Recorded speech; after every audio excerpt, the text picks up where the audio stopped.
দ্বিতীয় দফা ভোটের আগে ফের রণক্ষেত্র জগদ্দল। এখানে রীতিমতো তুমুল অশান্তির আজ। জানা গিয়েছে রবিবার রাতে জগদ্দলের আটচালা বাগান এলাকায় তৃণমূল বিজেপির কর্মী সমর্থকদের মধ্যে ব্যাপক সংঘর্ষের ঘটনা ঘটে। প্রথমে বচসা, তারপর তা গড়ায় হাতাহাতিতে, এমনকি হামলা পাল্টা হামলার জেরে ঘটনায় আহত হয় দুপক্ষের একাধিক কর্মী সমর্থক। পরিস্থিতি আরো জটিল হয় যখন জগদ্দলে বিজেপি প্রার্থী রাজেশ কুমার অভিযোগ জানাতে থানায় যান। অভিযোগ, থানার সামনেই তাদের উপর হামলা চালানো হয়। অন্যদিকে তৃণমূলের দাবি, তাদের কর্মীকেই আগে মারধর করা হয়েছিল, আর তার প্রতিবাদ জানাতেই উত্তেজনা বাড়ে। তারপর পরিস্থিতি সামাল দিতে পুলিশ লাঠিচার্জ করে এবং জগদ্দল থানার গেটে তালা লাগিয়ে দেয়। তবে সবচেয়ে চাঞ্চল্যকর ঘটনা ভাটপাড়ার বিজেপি প্রার্থী পবন সিং এর বাড়ির সামনে গুলি চালনা। গুলিতেই আহত হন পবন কুমার সিং এর নিরাপত্তার দায়িত্বে থাকা সিআইএসএফ জওয়ান। আহত অবস্থায় তাকে দ্রুত স্থানীয় হাসপাতালে ভর্তি করা হয়েছে। তারপর পরিস্থিতি নিয়ন্ত্রণে আনতে এলাকায় মোতায়েন করা হয় বিশাল পুলিশ বাহিনী এবং কেন্দ্রীয় বাহিনী। ভোটের মুখে বারবার এই অশান্তির ঘটনাকে কেন্দ্র করে তুঙ্গে তরজা, যদিও গোটা ঘটনায় পুলিশের পক্ষ থেকে আনুষ্ঠানিকভাবে কোনো প্রতিক্রিয়া মেলেনি।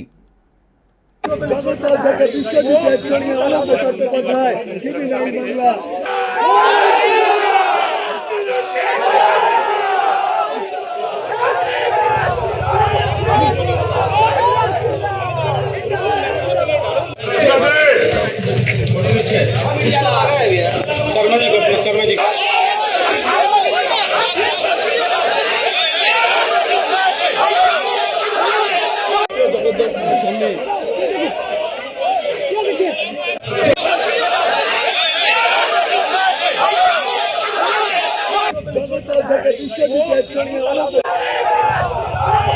ঝামেলা মিটিয়ে গেছে। আমি আমার বাড়ি গিয়েছে, দেখছে নিচনে বম চলেছে, ফায়ারিং হয়েছে।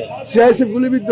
আমার সিআইএসএফ বাইরে গিয়েছে দেখার জন্য কি হচ্ছে, তো ওর উপরে গুলি চলেছে, গুলি লেগে গেছে। কোথায় গুলি লেগেছে? পায়ে গুলি। কি নাম আছে ওর? কি নাম আছে? যোগেশ শর্মা। যখন আমি আসছিল আমার স্ট্রিট কর্নার মিটিং করার পরে আমি যখন ফিরছিল বাড়ির মধ্যে, দেখছে ওখানে ওই সব লোক, যেসব লোক কালকে ঝামেলা করেছে ওসব ঘুরছে। কোথায়? থানার সামনে? থানার সামনে ঘুরে প্রতিবাদ করছে। যার উপরে কমপ্লেন করেছে এখনো ঘুরছে, ও নিজেই গিয়ে করছে, প্রতিবাদ করছে। গুলি আমরা বিজেপি করলে গুলি খেতে হবে, এটা আমরা করেই বিজেপি করি। বিধায়কের নিরাপত্তারক্ষীর কোথায় গুলি লেগেছে এবং কি অবস্থায়? পায়ে গুলি লেগেছে, অপোলো নিয়ে যাওয়া হচ্ছে। এমএলএ ক্যান্ডিডেটের উপরে হামলা হচ্ছে। ডাক্তার রাজেশ কুমার জি রিটায়ার আইপিএস ডিজি হয়ে রিটায়ার হয়েছে, তার উপরে হামলা। তা আর লোক কি বাঁচবে ভাই? জানাবেন ইলেকশন কমিশনের? ইলেকশন কমিশনকে সবটাই জানানো হয়েছে। আমার মনে হচ্ছে ইলেকশন কমিশনের পাশে সৌরভ সিং এর বাড়ি থেকেও বোম আর গুলি চলেছে, আর ইট পাথর চলেছে। আমার মনে হচ্ছে ইমিডিয়েট সার্চ করা উচিত। কি জগদ্দলে গুন্ডা রাজ চলছে। আমি যখন আমার মঞ্চ থেকে আমি এই জিনিসটা বলতে শুরু করলাম কি এই গুন্ডা অ্যান্টি সোশ্যাল ক্রিমিনালদেরকে কি তোমরা সারেন্ডার করে দাও, তোমরা এইসব জিনিসটা ছেড়ে দাও, তোমরা পুলিশের কাছে সারেন্ডার করে দাও, তোমরা জগদ্দল ছেড়ে চলে যাও, যখন আমি বলতে শুরু করলাম তখন আজকে দেখলাম কি থানা আমাকে 107 ওটা নোটিশ পাঠিয়ে দিয়েছে আমাকে কি আমাকে পিস মেনটেন করতে হবে, আমি গুন্ডাদেরকে ধমকাতে পারবো না।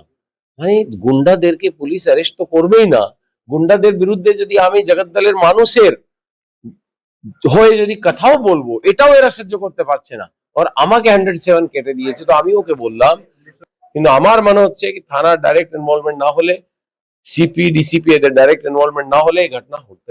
এরা তো আমাদেরকে মারতে চাইছে, এরা জানে এরা জিততে পারবে না, এরা জানে আমাদেরকে মারা ছাড়া এদের কোনো পথ নেই, মারতেই হবে এদেরকে, আমাদেরকে প্রাণ নিয়ে নিতে হবে আমাদের, তখনই এরা এখানে কিছু করতে